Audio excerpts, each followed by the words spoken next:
अब मैं आपको एक ताजा कविता सुनाता हूँ, बिल्कुल ताजा आज की कविता सुन लीजिए।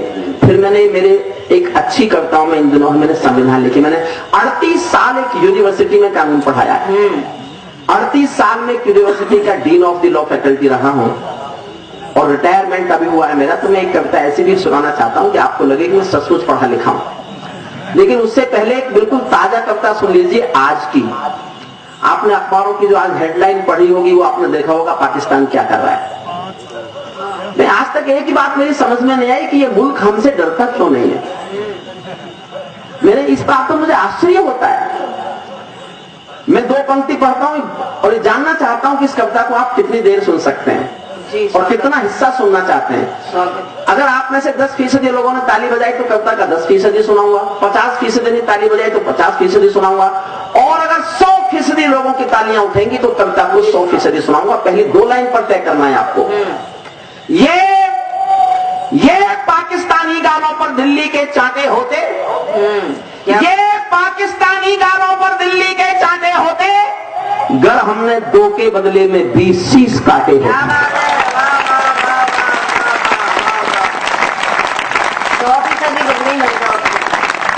कुछ भी करता हमारे सैनिकों के सर काट लिए गए और हम चुप।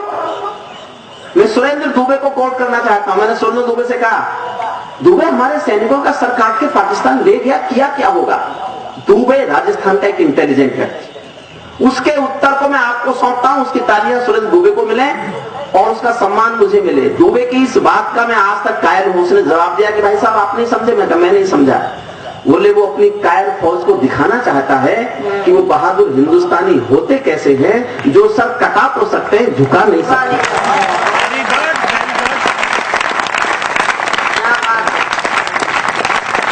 ये पाकिस्तानी गालों पर दिल्ली के चाटे होते। और इसलिए भी सुना रहा हूं इस कविता को, 8 मिनट और लेता हूं बस। एक तोता था किसी के पिंजरे में, पालतू। उसके मालिक ने एक दिन ये कहा, मैं पड़ोस के गांव जा रहा हूं, तेरा शाम तक का खाना रख दिया है, खा लेना। तो पिंजरे के तोते ने कहा, मालिक उस गांव में तो मेरे गुरु रहते हैं, उनको मेरी राम राम बोलना। मालिक ने कहा बोल दूंगा। मालिक उस गांव में गया, उससे जाके पूछा, भाई मेरे पालतू तोता एक रहता है मेरे पिंजरे में, उसने कहा है कि उसका गुरु इस गांव में रहता है। तो एक बूढ़ा तोता आया, उसने कहा हाँ मैं उसका गुरु हूं। तो उसने कहा कि तुम्हें राम राम भेजी है तुम्हारे शिष्य ने, वो मेरे पिंजरे में रहता है, पालतू है मेरा। उस तोते ने राम राम सुनी और मर गया। मालिक लौट के आया, तोते ने पूछा मेरे मालिक मेरे गुरु मिले क्या। बोले यार क्या तेरे गुरु, मैंने तेरी राम राम दी और वो तो मर गए। इतना सुनते ही पिंजरे का तोता भी मर गया।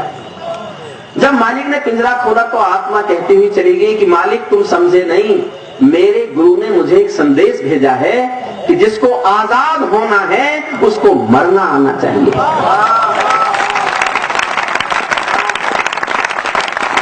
इस परिप्रेक्ष्य में मेरी पूरी कविता सुनिएगा। ये पाकिस्तानी गालों पर दिल्ली के चाटे होते, हमने 2 के बदले में 20 शीश काटे होते, बार बार दुनिया के आगे हम ना शर्मिंदा होते, और हमारे 5 सैनिक सीमा पर जिंदा होते। और हमारे 5 सैनिक सीमा, जोश जितना दिलाते रहोगे उतने जोश में मैं बोलता रहूंगा। ये कैसा परिवर्तन है खुददारी के आचरणों में, सेना का सम्मान पड़ा है चरमपंथ के चरणों में, किसका खून नहीं खोलेगा सुन पढ़कर अखबारों में, सिंहों की गर्दन कटवा दी चूहों के दरबारों में, सिंहों की गर्दन कटवा दी चूहों के दरबारों में। जैसे कोई ताल तलैया गंगा यमुना को डांटे। वाह वाह वाह वाह, क्या हो रहा था आज तक। बधाई देता हूं मोदी को, मैं किसी प्रधानमंत्री का समर्थक नहीं हूं, लेकिन हिंदुस्तान की कुर्सी की उस ताकत का समर्थक हूं जिसने 67 साल में पहली बार यह घोषणा की कि अगर पाकिस्तान हुर्रियत से मिलेगा तो दिल्ली की सरकार बात नहीं करेगी दिल्ली की सरकार। ये पहली बार फैसला हुआ 67 सालों में, पहली बार फैसला हुआ। लेकिन हो क्या रहा था, 10-20 गुंडे आते हैं, मुंबई पर हमला करते हैं, 10-20 गुंडे आते हैं, संसद पर हमला कर देते हैं, कभी कहीं विस्फोट कर देते हैं, कभी कहीं विस्फोट कर देते हैं। जब 10-20 गुंडे आए और 125 करोड़ की सरकार डरती रहे उनसे बातचीत करे, तो कभी क्या लिखे सुनना। जैसे कोई ताल तलैया गंगा यमुना को डांटे, 4 तमंचे मार रहे थे एटम के मुंह पर चाटे, जैसे एक समंदर चुल्लू भर जल गागर से मांगे, ऐसे घुटने टेक रहा था सूरज जुगनू के आगे, ऐसे घुटने टेक रहा था सूरज जुगनू के आगे।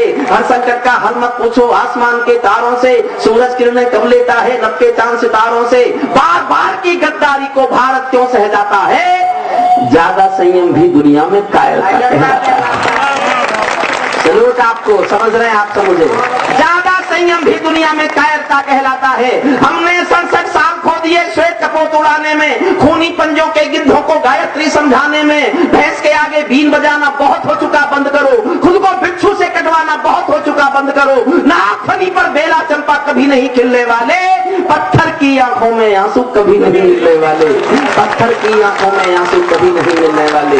पंचाली के चीरहरण पर जो चुप पाए जाएंगे, इतिहासों के पन्नों में वो सब कायल कहलाएंगे। और 4 पंक्तियों पर जोश मांगता हूं साहब, मैं देखना चाहता हूं मैं जिस जोश में पढ़ रहा हूं जोश मुझ में ज्यादा है कि आप में ज्यादा है। बंदूकों की गोली का उत्तर सद्भाव नहीं होता, बार बार फायरिंग, बार बार युद्ध विराम का समझौते का उल्लंघन। तब पढ़ता हूं बंदूकों की गोली का उत्तर सद्भाव नहीं होता, हत्यारों के लिए हिंसा का प्रस्ताव नहीं होता, कोई विषधर कभी शांति के बीज नहीं बो सकता है, और भेड़िया शाकाहारी कभी नहीं हो सकता है, और भेड़िया शाकाहारी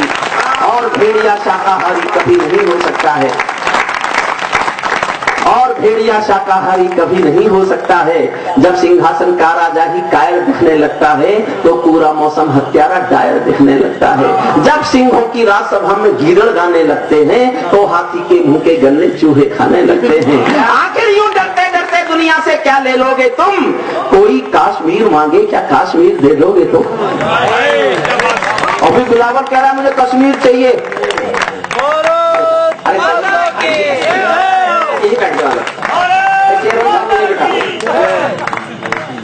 बिलावल को कश्मीर चाहिए। अरे बेवकूफ, हिंदुस्तान में कोई रेल में खिड़की के पास वाली सीट नहीं देता। क्या बात है, मुझे कश्मीर से देंगे। अच्छा अजीब देश है।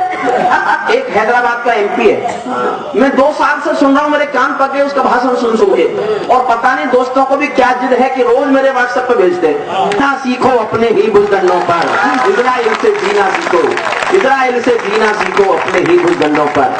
भारत माता का बंटवारा है जिनकी अभिलाषा में, वे समझेंगे अर्जुन के गांडी धर्म की भाषा में।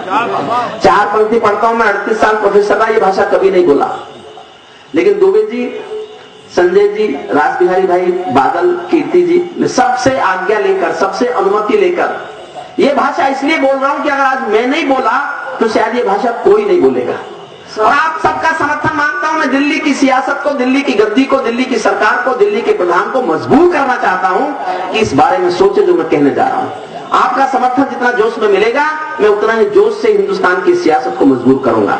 फूल अमन के कभी नहीं खिलते कायर पर पार्टी में, फूल अमन के कभी नहीं खिलते कायर पर पार्टी में। नेहरू जी के श्वेत कबूतर मरे पड़े हैं घाटी में। दिल्ली वालों, अपने मन को बुद्ध करो या बुद्ध करो, कश्मीर को दान करो या गद्दारों से युद्ध करो, कश्मीर को दान करो या गद्दारों से। रोज रोज मरने से अच्छा है हमें एक बार मरना सीखें। कश्मीर को दान करो या गद्दारों से युद्ध करो। जेल भरे क्यों बैठे हैं हम आतंकखोर दरिंदों से, आजादी का दिल घायल है जिनके गोरख धंधों से। घाटी में आतंकवाद के कारक बने हुए हैं जो, बच्चों की मुस्कानों के संहारक बने हुए हैं जो, उन जहरीले नागों को भी दूध पिलाती है दिल्ली, मेहमानों जैसी बिरयानी चिकन खिलाती है दिल्ली, मेहमानों जैसी बिरयानी चिकन खिलाती है दिल्ली। जिनके कारण पूरी घाटी जली दुल्हन सी लगती है, जिनके कारण पूरी घाटी जली दुल्हन सी लगती है, पूनम वाली रात चांदनी चंद्र ग्रहण सी लगती है, जिनके कारण माँ की बिंदी दाग दिखाई देती है, वैष्णो देवी माँ के घर में आग दिखाई देती है। उनके पैरों बेड़ी जकड़े जाने में देरी क्यों है, उनके फन पर एड़ी रगड़े जाने में देरी क्यों है, उनके फन पर एड़ी रगड़े जाने में देरी क्यों है। धरती पर हत्यारी बंदूकों ने तर्पण नहीं किया, दुनिया में आतंकवाद ने कभी समर्पण नहीं किया। ये केवल कुचला जाता है, दूसरी राह नहीं होती, संकल्पों के निर्णय को चक की परवाह नहीं होती।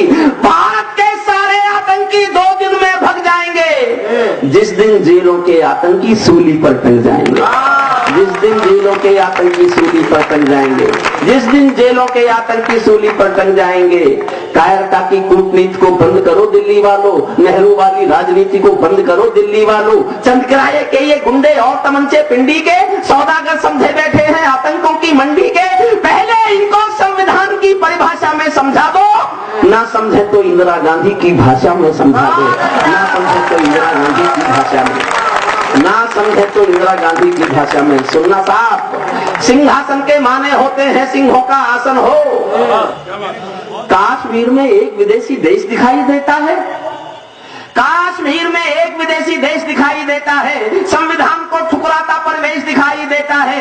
वे घाटी में भारत के झंडों को रोज जलाते हैं, सेना पर हमला करते हैं, खूनी फाग मनाते हैं। हम दिल्ली की खामोशी पर शर्मिंदा रह जाते हैं, भारत मुर्दाबाद बोलकर वे जिंदा रह जाते हैं।